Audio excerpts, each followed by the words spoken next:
안녕하십니까. 조세 전문 변호사 고성치입니다. 여기는 대모산입니다. 저 밑에 서울이 다 보입니다. 오늘 갑자기 소나기가 와가지고 깨끗합니다. 그런데 날씨가 흐리다 보니까 저 끝에까지는 보이지가 않네요. 그런데 구름이 아주 좋고 저녁 노을이 지는 붉은 물이 참 좋습니다. 대신 이게 흐리다 보니까 얼굴이 잘 나오지는 않는 것 같습니다. 제가 오늘 이제 어떤 회의를 했는데 보면은 과세 처분을 했어요. 그래서 그 과세 처분한 이제 세무공무원에게 그런 말을 했습니다. 과세 근거가 도대체 뭡니까? 라고 이렇게 물어봤어요. 그러더니 얼른 말을 못 하더라고요. 과세 근거는 조세법률주의니까 과세 근거 규정이 있을 거 아닙니까? 세법 몇 조가 있는 거예요. 그래서 법인세법 몇 조라고 이렇게 떠들어 보고 그때서야 이제 말을 하더라고요. 처음에는 저 세법에 따라서 했습니다 라고 하니까 아니 그런 추상적인 거 말고 몇 조입니까? 라고 하니까 이제 법인세법 몇 조다 이렇게 말씀한 거예요. 그러면 몇 조에서 몇 항입니까? 라고 하니까 이제 또 거기서 이제 찾아요. 몇 항입니다. 그러면 거기서 또 1호부터 11호까지 있다 하면은 몇 호입니까? 또 이러니까 이제 또 그거 하나 말을 하는데 이제 몇 번이 걸린 거예요. 이게 문제죠. 과세를 한 사람은 조세법률주니까 일단은 무조건 근거 과세 원칙이에요. 그러니까 내가 뭐 때문에 과세했는지 본인이 달달달 알고 있어야죠. 근거 규정을 모르고 있는 거예요. 그러니까 그거를 때려 맞히는 거면 안 되죠. 그래서 그러면 그 문구 몇 호다라고 하면은 그거를 이제 A가 B 법인에다가 출자를 하고 B 법인이 C 법인에다 출자를 해가지고 A와 C가 특수관계자다라고 했을 때 그러면 도대체 그 규정이 거기에 맞냐라고 했을 때 그걸 따져보니까 이게 아닌 것 같이 이제 본인도 그렇게 말을 해요. 그러면은 뭐를 소급해서 했다라고 하지만은 결국은 그렇게 하면은 부실과세가 된다. 요즘은 국세청도 많이 좋아진 거예요. 근거과세 원칙을 하도 강조하고 부실과세 피드백 시스템이 이제 작동이 되기 시작하면서부터 사람들이 함부로 이렇게 옛날같이 일단 우리가 과세할 테니까 뭐 억울하면 불복하시고 뭐 이런 식으로 하지를 않는다 이겁니다. 그리고 구제 마인드 전도사들이 그래도 숨어 있어요. 대부분의 직원들은 오늘도 이제 뭐 이렇게 아는 분하고 이렇게 점심을 하면서 하는 말이 자꾸 이렇게 탈탈 한번 털어볼까라고 이렇게 말하는 사람들이 있다 이거예요. 탈탈 털어보겠다. 그게 이제 권조죠. 공직자가 그런 말을 하는 게 아닙니다. 공직자는 항시 다시 한번 말을 하지만 헌법에 따라서 봉사자여야 되는 거예요. 그러니까 내가 어떻게 하면 국민을 더 편안하게 해주고 위해 줄 것인가 이거를 고민을 해야 되는데 시험을 볼 때는 헌법에 그거를 다 알아요. 공무원은 국민에 대한 봉사자다. 그건 모르는 사람이 없잖아요. 그런데 그렇게 실행을 안 한다 이겁니다. 그렇게 하기가 그렇게 힘들다. 공직생활 하면서. 그러니까 그런 식의 사고방식을 가지고 이렇게 일을 하다 보면은 적당하게 부패한 사람이 능력자로 되는 겁니다. 적당한 부패가 능력자다. 라는 식으로 이렇게 되면 안 되잖아요. 그러면 각 공직마다 적당한 부패를 하는 사람이 능력자면은 그 사람들끼리 끼리끼리 모이면은 하나의 큰 연합체가 이루어진다 이겁니다. 그 연합체가 결국은 어떻게 됩니까? 정부를 돌리고 그 정부가 결국은 국가다. 그러면은 그 패밀리가 형성되는 거 아니에요. 그러면은 그게 내로남불 산성이 형성되는 과정이 그렇게 이루어진다. 라는 겁니다. 그러면은 그게 이제 항시 부패라는 거는 돈으로 연결되는 거 아니에요. 돈하고 매각매직하고 그게 다 연결된 거다. 이게 고위직으로 올라갈수록 스폰서가 없이 올라가기가 쉽지가 않다. 그러잖아요. 내가 만일 윗사람이라도 나한테 뭐를 갖다 주고 잘해주고 뭐 이러면은 조금이라도 마음이 더 가죠. 똑같은 사람을 선택하는 거 입장에서 능력이 우열이 없다 그러면은 나한테 잘해준 사람 할 수밖에 없지 않습니까? 그런 부분들이 존재하면 안 되겠죠. 그러니까 과거로부터 우리가 자꾸 자꾸 과거로부터 이제 매이는 거를 벗어나자. 한 틀을 좀 이렇게 좀 벗어나자. 뭐 적폐청산이라는 말이 뭐 딴 게 아니잖아요. 누구 사람을 죽이는 것이 아니고 그런 구속, 틀 이런 거를 벗어나자 이거예요. 사람이 답답해서 숨을 못 쉬겠다 이거예요. 능력 있는 사람은 능력 있게끔 대접받고 사심 없이 일하는 사람은 또 그런 사람들 귀하게 느끼고 이렇게 해야 된다 이겁니다. 우리가 세정현실에서 오늘도 이렇게 어떤 저한테 상담받았던 분하고 이야기를 하는데 이거를 저한테 이렇게 상담을 막 이렇게 신청을 해가지고 질문지를 써 보십시오. 내가 질문지를 쓰면은 내가 그거를 확실하게 답을 하겠습니다 라고 하는 거죠. 그러니까 지금은 사람들이 세금 국가다 보니까 막 이 사람한테 전화해보고 저 사람한테 전화해보고 이 사람한테 뭐 해보고 다 그런다 이거예요. 그분 같은 경우도 뭐 변호사 2명에다가 세무사 5명에다가 7명에다가 유료 상담을 다 하고 나중에 이제 마지막으로 나한테 한번 해보자 라는 식으로 왔다는 거예요. 그런데 나는 그거를 볼 때 사건의 내용을 이렇게 이제 보고 이제 이런 부분에서 이렇게 했을 때 이거는 아닌 것 같다. 이거는 과세 처분이 이게 위법한 게 아니다. 부실과세가 아니다. 그 사람들 입장에서도 최대한 그래도 배려하면서 과세하려고 노력을 한 흔적이 있다. 오히려 그런 부분이 보인다. 그렇지만 내가 한번 주말을 끼고 한번 더 생각을 해보겠습니다. 라고 이렇게 한 거예요. 그분은 이제 불복을 하자는 거죠. 왜 그러냐면 다른 분들이 다 이거 불복합시다. 그렇게 다 말을 했대요.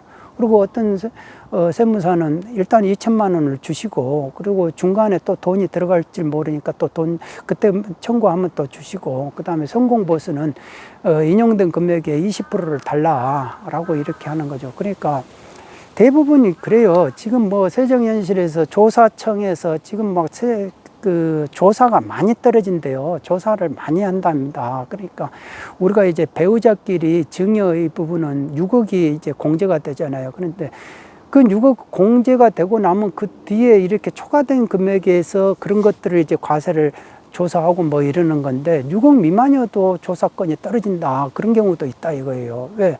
일단은 조사해보고 증여세가 0이어도 종소세로 갈 수 있다 이거예요. 그 자금 출처 원천을 한번 보고 쫓아갈 수 있으니까 그런 식의 이제 조사가 계속 한다 이겁니다. 그러니까 그것이 만일 그 말이 그대로 사실이다면은 막 진짜 탈탈 털고 이렇게 무자비하게 하는 거 아닌가 저는 그런 생각이 들어요. 거학을 그렇게 척결하듯이 장칼을 잡고 써야 된다. 저는 항시 국세청이 장칼을 써야 된다라고 항시 하는데 이런 부부들 뭐 증여, 예금 증여 막 이런 아니 부부들끼리 서로가 네 돈 내 돈이 어디 있어요. 부부 일심동체로서 살아온 그 부분들을 그냥 막 지금 걸려가지고 한 번씩 다 양파 껍질 벗겨내듯이 살점 하나씩 도려내듯이 그렇게 하면은 괴롭죠. 지금 안 그래도 자영업자들이 너무 힘들고 사람들이 부가가치를 창출하는 소 키우는 사람들이 다 나가 떨어지기 시작하고 그러면은 뭐 누가 소 키우냐 이거예요. 그러니까 부가가치를 창출하는 사람들을 자꾸 힘들게 하면 안 된다라는 겁니다. 세무조사도 장칼을 가지고 당모가지 치면 안 된다. 자꾸 거학을 척결하고 그런 데다가 써야 되는 것이죠. 그런데 이런 세정현실에서도 그런 사람들을 자꾸 이제 도와주는 척 하면서도 그런 식으로 그런데 그게 불복해서 될 일이 아니더라 이거예요. 저는 이게 불복이 안 되겠습니다. 그러니까 좋게 빨리 그냥 내시고 이거 인생 공부했다 하고 그걸 털어버리십시오. 근심 걱정을 계속 가지고 가면 안 됩니다. 불복을 하게 되면은 지금 어차피 이 행정심판 단계에서는 해주지를 만무하다. 그거는 만무하다 이거예요. 그러면 소송을 가야 되는데 소송에서 이게 된다는 보장도 없고 이거는 안 해줍니다. 이걸로는 법리가 없어요. 법리가 그냥 없어 해가지고 믿어달라 하지만 내가 믿어달라고 할 수 있는 내 의심을 0으로 만들 그런 증거 가져오라고 하는데 증거 있었으면 내가 과세 안 당했죠. 그러니까 힘들다. 그런데 그러면은 누가 자원봉사 해주는 것도 아니고 돈은 돈대로 쓰고 근심 걱정은 계속 하고 내가 자료 만들어내니라고 힘들어야 되고 그걸 견디겠습니까? 그러니까 이제 그분이 오늘 전화 이렇게 하면서 이렇게 말을 해주는 분이 없었다. 자기는 오히려 그 말에 탁 모든 걸 다 놓게 되더라. 근심 걱정이 탁 나아져버리더라. 그러니까 오히려 이제 징수유예를 좀 받아가지고 있는 건물 팔아가지고 그거를 내게끔 하는데 전력을 하고 싶다. 그리고 이게 내가 겪어야 될 그 과정이었기 때문에 그거를 내가 감수하고 털어내겠다라고 이렇게 말씀을 하시더라고요. 그리고 언제든지 한번 지방에 있으니까 오시면 꼭 한번 오시라 라고 이렇게 말씀을 하세요. 그러니까 저는 그거를 항상 느낍니다. 우리가 억울한 사람들을 도와준다라고 하면서 거기서 이제 대가를 받는 거죠. 전문가들은 다 대가 받아잖아요. 왜냐하면 이 생명 에너지를 쓰기 때문에 그 대가를 받을 수밖에 없는데 안 되는 거를 되게 일단 한번 주장해 봅시다. 이렇게 해가지고 될 일은 아니더라 이거죠.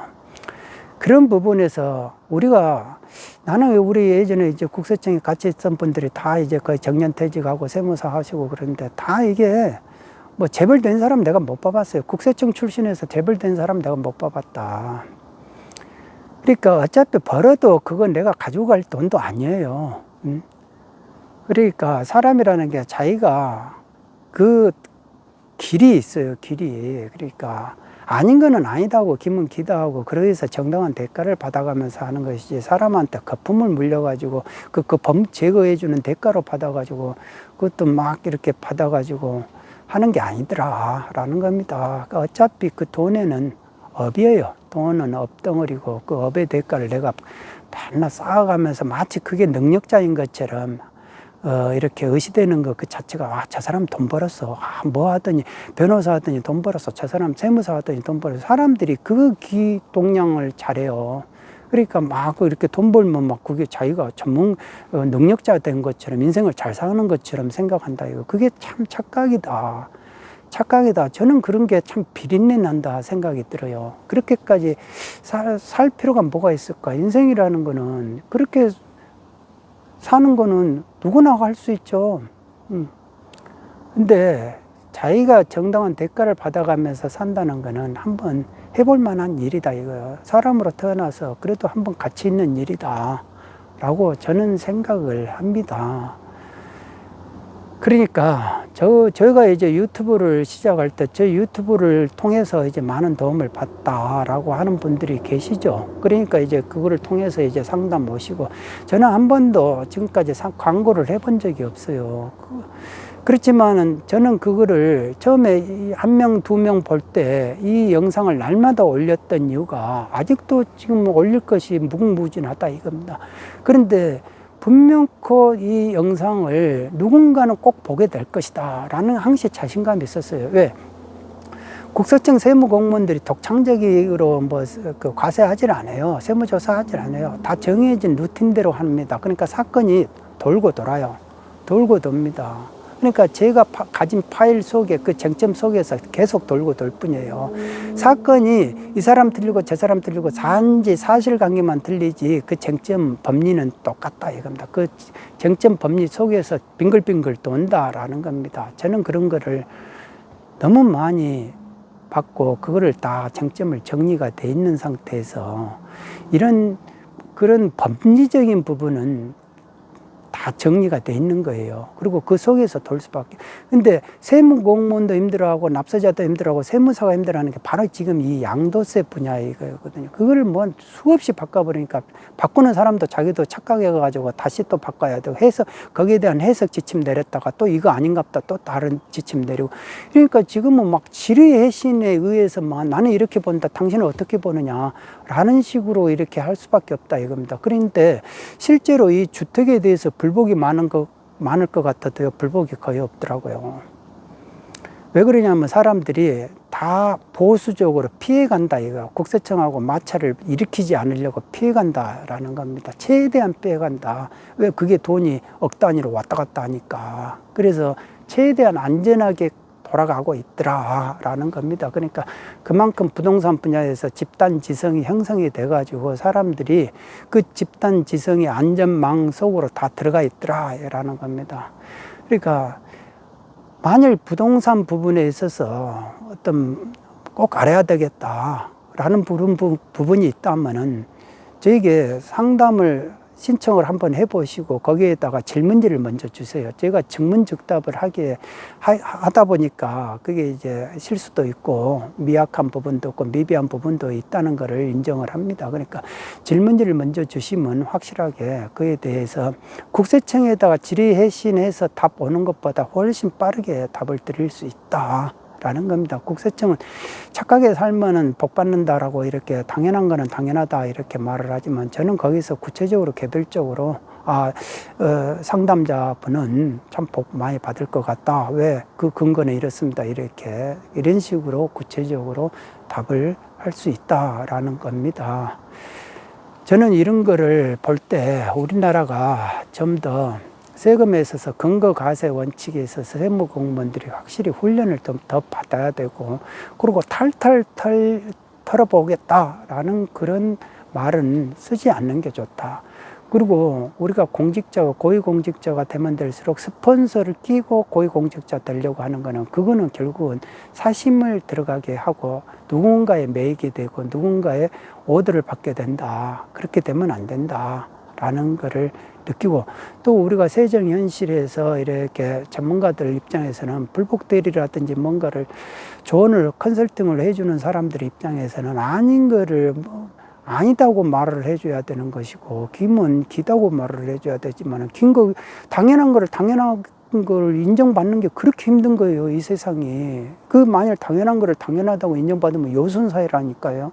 그게 안 되기 때문에 공무원 상대하는 게 그렇게 힘든 겁니다. 그러니까 액수가 크면 의외로 인용될 확률이 높아요. 왜? 용을 쓰니까. 그런데 이런 보통의 선량한 사람들이 무슨 용을 씁니까? 그러니까 될 수 있으면 그런 사람들의 건이 부실가설로부터 벗어나고 억울한 일이 없도록 자꾸 전문가들이 역할을 해줘야 된다. 그런데 그 아쉬운 처지를 가지고 자꾸 이렇게 거품을 만들어가지고 그 빼먹는 식으로 해가지고 밑장 빼기 하시면서 그걸 가지고 내가 마치 성공을 했다라는 식으로 하는 거는 그거는 아닌 것 같더라 라는 생각을 해봅니다. 이 붉은 해가 지는 이 대모산 아래에서 한번 그런 생각을 해봤습니다. 오늘 그런 여러 사건들과 여러 사람들을 만나보면서 좀 마음이 착잡했습니다. 앞으로 우리나라 세정 현실이 더욱더 밝고 긍정적이고 훈훈한 그런 세정 현실이 되었으면 합니다. 그리고 모든 세무 공무원들이 항시 능력 있고 대접받고 또 그분들이 또 세상을 위해서 항시 헌신할 수 있는 그런 세상이 왔으면 좋겠다라는 생각이 듭니다. 오늘은 대모산에서 말씀드렸습니다. 여러분 모두 건강하시기 바랍니다. 감사합니다.